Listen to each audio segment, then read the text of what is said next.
Hello friends, welcome my YouTube channel. दोस्तों, आज के इस वीडियो में हम जीके यानी कि सामान्य ज्ञान के महत्वपूर्ण प्रश्न देखेंगे जो आपके सभी आने वाले एग्जाम के लिए महत्वपूर्ण है। तो इसलिए वीडियो पूरा एंड तक देखते रहिए। तो चलिए आज का वीडियो शुरू करते हैं। तो यहाँ पर आज का पहला क्वेश्चन है, निम्नलिखित में से कौन सा किला अकबर ने नहीं बनवाया था। तो देखिए, अगर आपको पहले से किसी क्वेश्चन का आंसर पता है तो आप नीचे कमेंट बॉक्स में बता सकते हैं। तो इसका आंसर ऑप्शन ए हो जाएगा ग्वालियर का किला। तो देखिए, जो ग्वालियर का किला है यह मध्य प्रदेश में स्थित है और इस किले का निर्माण कच्छवाहा शासक सूरज सेन ने करवाया था, याद रखना है। और यहाँ पर जो आगरा का किला, लाहौर का किला और इलाहाबाद का किला है, इन तीनों किलों का निर्माण अकबर ने करवाया था। चलिए अगला क्वेश्चन देखते हैं।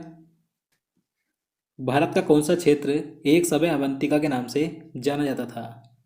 तो इसका आंसर ऑप्शन डी हो जाएगा मालवा। तो देखिए, जो मालवा है भारत का एक क्षेत्र है जो कि मध्य प्रदेश में है। तो प्राचीन काल में इसे अवंतिका या अवंती के नाम से जाना जाता था। अब देखिए, जो अवंती यानी कि अवंतिका है, तो प्राचीन काल में यह 16 महाजनपदों में से एक था जो कि दो भागों में विभक्त था।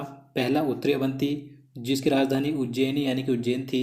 दूसरा था दक्षिणी अवंती जिसकी राजधानी महिष्मती थी। तो यहाँ से क्वेश्चन पूछा जाता है तो आपको याद रखना है। चलिए नेक्स्ट क्वेश्चन देखते हैं।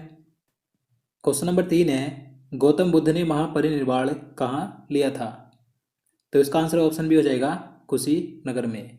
तो देखिए, जब भगवान बुद्ध की मृत्यु हुई थी तो उसे महापरिनिर्वाण कहा गया था। तो देखिए, इनकी मृत्यु कहाँ पर हुई थी, तो उत्तर प्रदेश के कुशीनगर में हुई थी 483 ईस्वी पूर्व में। और इनका जन्म हुआ था 563 ईस्वी पूर्व में लुम्बिनी, नेपाल में, याद रखना है। मानव के दुखों के अंत के लिए अष्टांगिक मार्ग पथ का प्रतिपादन किसने किया था। तो इसका आंसर ऑप्शन भी हो जाएगा गौतम बुद्ध ने। तो देखिए, अष्टांगिक मार्ग दुखों से मुक्ति पाने एवं तथ्य ज्ञान के साधन के रूप में बताया गया था, जिसका प्रतिपादन किया था भगवान गौतम बुद्ध ने, याद रखना है। चलिए आगे देखते हैं। त्रिपिटक किसका धार्मिक ग्रंथ है। तो इसका आंसर क्या हो जाएगा, ऑप्शन सी हो जाएगा बौद्धों का। तो देखिए, त्रिपिटक ये बौद्ध धर्म का प्राचीनतम धार्मिक ग्रंथ है जिसे सभी बौद्ध संप्रदाय मानते हैं। देखिए, यह ग्रंथ पाली भाषा में लिखा है और यह विभिन्न भाषाओं में अनुवादित है, जिसमें बुद्ध के उपदेश संग्रहित हैं, याद रखना है। त्रिपिटक ये बौद्ध धर्म का धार्मिक ग्रंथ है। चलिए आगे देखते हैं। सेल्यूकस निकेटर किसके द्वारा पराजित किया गया था। तो देखिए, इस क्वेश्चन में बताना है कि सेल्यूकस निकेटर को किसने हराया था, किसने पराजित किया था। तो इसका आंसर ऑप्शन हो जाएगा चंद्रगुप्त मौर्य के द्वारा। देखिए, सेल्यूकस निकेटर सिकंदर का सेनापति था जो सिकंदर की मृत्यु के बाद बेबीलोन का शासक बना था। और यह सिकंदर की ही तरह भारत को जीतना चाहता था, लेकिन मौर्य वंश के संस्थापक चंद्रगुप्त मौर्य ने इसे पराजित कर दिया था, यानी कि इसे हरा दिया था। देखिए, सेल्यूकस निकेटर ने ही मेगास्थनीज को राजदूत बनाकर चंद्रगुप्त मौर्य के दरबार में भेजा था। तो आपको सारे पॉइंट याद रखने हैं। चलिए नेक्स्ट क्वेश्चन देखते हैं। तो अगला क्वेश्चन है, किस नदी के निकट ऋग्वेद सभ्यताएं सबसे अधिक स्थित थी। तो इसका राइट आंसर क्या हो जाएगा, ऑप्शन बी हो जाएगा सरस्वती। तो देखिए, सरस्वती नदी पौराणिक हिंदू ग्रंथों तथा ऋग्वेद में वर्णित मुख्य नदियों में से एक है, जिसे कि ऋग्वेद में सबसे पवित्र नदी माना गया है। तो देखिए, इसी सरस्वती नदी के निकट ऋग्वेद सभ्यताएं सबसे अधिक स्थित थी, याद रखना है। क्वेश्चन नंबर 8 है, सालार जंग संग्रहालय कहाँ स्थित है।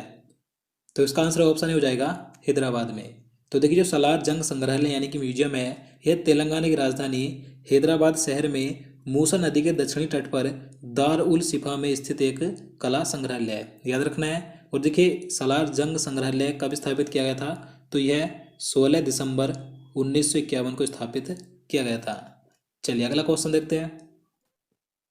गांधार कला किस काल में विकसित हुई थी। तो इसका राइट आंसर ऑप्शन डी हो जाएगा कुषाण काल में, यानी कि कुषाण राजवंश में। देखिए, गांधार कला एक प्रसिद्ध प्राचीन भारतीय कला थी। देखिए, इस गांधार कला की विषय वस्तु भारतीय थी, लेकिन इसकी कला शैली यूनानी और रोमन थी। और देखिए, इस गांधार कला में सबसे पहले यानी कि पहली बार भगवान बुद्ध की मूर्तियां बनाई गई थी, याद रखना है। राग मियाकी मल्हार का रचयिता किसे माना जाता है। तो इसका आंसर ऑप्शन हो जाएगा तानसेन को। तो देखिए, तानसेन को राग मियाकी मल्हार का रचयिता माना जाता है। देखिए, तानसेन शास्त्रीय संगीत के एक महान ज्ञाता थे जो अकबर के नवरत्नों में से एक थे। देखिए, तानसेन के बचपन का नाम क्या था, कई बार पूछा जाता है, तो रामतनु था। और देखिए, इनका जन्म 1506 में ग्वालियर में हुआ था, याद रखना है। चलिए नेक्स्ट क्वेश्चन देखते हैं। निम्न में से कौन सा लोक जनजातीय नृत्य कर्नाटक से संबंधित है? तो इसका आंसर ऑप्शन ए हो जाएगा यक्षगान। तो देखिए यक्षगान कर्नाटक राज्य का पारंपरिक लोक जनजातीय नृत्य है। देखिए यहाँ पर हम बात करें कर्नाटक राज्य के अन्य लोक नृत्य कौन कौन से हैं, आप यहाँ पर देख सकते हैं। देखिए ढोल कुनीथ नृत्य है, नागमंडला नृत्य है, जूडू हेली नृत्य है, बीरगास नृत्य और बेलाटा नृत्य है। और यहाँ पर हम बात करें गरबा नृत्य की, तो ये गुजरात राज्य का नृत्य है, लावड़ी ये महाराष्ट्र का है और बिहू ये असम का है। तो आपको सारे याद रखने हैं।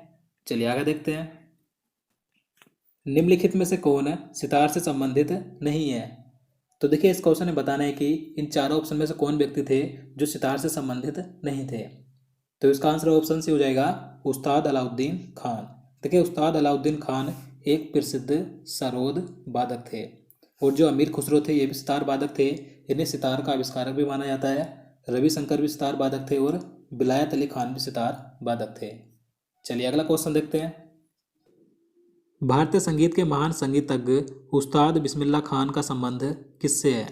तो देखिए मोस्ट इंपॉर्टेंट प्रश्न है। तो इसका आंसर ऑप्शन ए हो जाएगा शहनाई से। तो देखिए उस्ताद बिस्मिल्लाह खान ये भारत के प्रख्यात शहनाई वादक थे। देखिए इनका जन्म डुमराव बिहार में हुआ था। और देखिए इन्हें वर्ष सन 2001 में भारत का सर्वोच्च नागरिक सम्मान भारत रत्न मिला था। इसके अलावा इन्हें कई पुरस्कार सम्मान मिले थे, जैसे कि पद्मश्री, पद्म विभूषण और पद्म भूषण। तो आपको याद रखना है। चलिए आगे देखते हैं। भारत के राष्ट्रीय कैलेंडर का पहला मास कौन सा है? तो इसका आंसर ऑप्शन डी हो जाएगा चैत्र यानी कि चैत। तो देखिए जो भारत का राष्ट्रीय पंचांग है यानी कि भारत का राष्ट्रीय कैलेंडर है, तो इसका पहला महीना होता है चैत्र का यानी कि चैत का, और अंतिम महीना होता है फाल्गुन यानी कि फागुन का। अब देखिए मैं आपको बता दूं कि भारत का राष्ट्रीय कैलेंडर यह शक संवत पर आधारित है। तो ये क्वेश्चन कई बार पूछा जाता है। और देखिए इसे ग्रेगियन कैलेंडर के साथ साथ 22 मार्च 1957 को अपनाया गया था। देखिए इसमें महीनों के दिनों की संख्या चंद्रमा की कला घटने या बढ़ने के अनुसार निर्धारित होती है। और देखिए यहाँ पर जो पहला महीना होता है चैत्र का, तो एक चैत्र कब होता है? तो 22 मार्च को होता है। अगर लीप वर्ष हो तो एक चैत्र होता है 21 मार्च को, याद रखना है। चलिए आगे देखते हैं। क्वेश्चन नंबर 15 है, विक्रमशिला विश्वविद्यालय की स्थापना किसने की थी? तो इसका राइट आंसर क्या हो जाएगा? ऑप्शन डी हो जाएगा धर्मपाल ने। तो देखिए धर्मपाल यह पाल वंश का राजा था जिसने कि विक्रमशिला विश्वविद्यालय की स्थापना की थी। और देखिए कुमार गुप्त गुप्त वंश का शासक था जिसने कि नालंदा विश्वविद्यालय की स्थापना की थी। तो आपको दोनों याद रखने हैं। निम्न में से किसे प्राचीन समय में कामरूप नाम से जाना जाता था? तो इसका आंसर ऑप्शन हो जाएगा असम को। तो देखिए असम को प्राचीन समय में कामरूप के नाम से जाना जाता था। देखिए कामरूप इस समय वर्तमान में असम राज्य का एक जिला है। तो आपको याद रखना है। देखिए असम राज्य का गठन कब हुआ था? तो 26 जनवरी 1960 को हुआ था। राजधानी दिसपुर है और राजभाषा है असमिया। और देखिए असम में विधानसभा सीटें कितनी हैं? तो 126 हैं। लोकसभा सीटें 14 हैं और राज्यसभा सीटें 7 हैं, याद रखना है। चलिए आगे देखते हैं।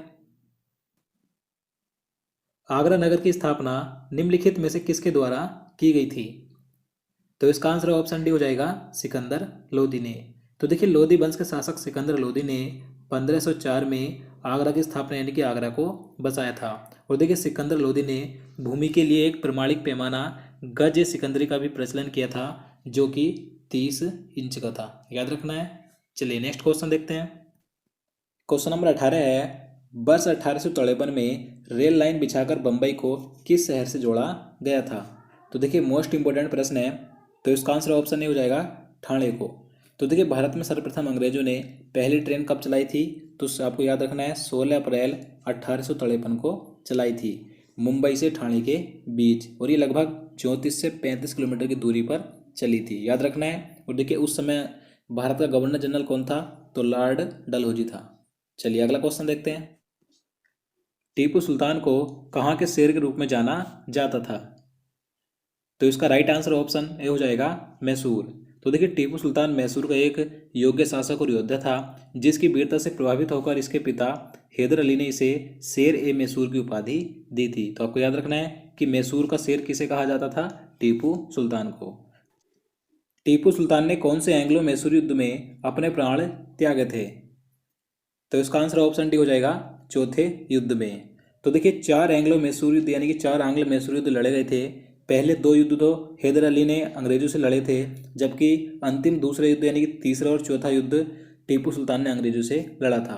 तो देखिए, जो चौथा युद्ध हुआ था यह 1799 में हुआ था, जिसमें कि टीपू सुल्तान हार गया था और अंग्रेज़ों ने इसकी मृत्यु कर दी थी। तो आपको याद रखना है। तो दोस्तों, आज के लिए इतना ही। उम्मीद करता हूँ आपको वीडियो पसंद आया हो, आपको वीडियो अच्छा लगा हो, आपके लिए हेल्पफुल हो। तो प्लीज़ वीडियो को लाइक और शेयर करना, साथ ही चैनल को सब्सक्राइब कर लेना। तो चलिए मिलते हैं नेक्स्ट वीडियो में। जय हिंद, जय भारत।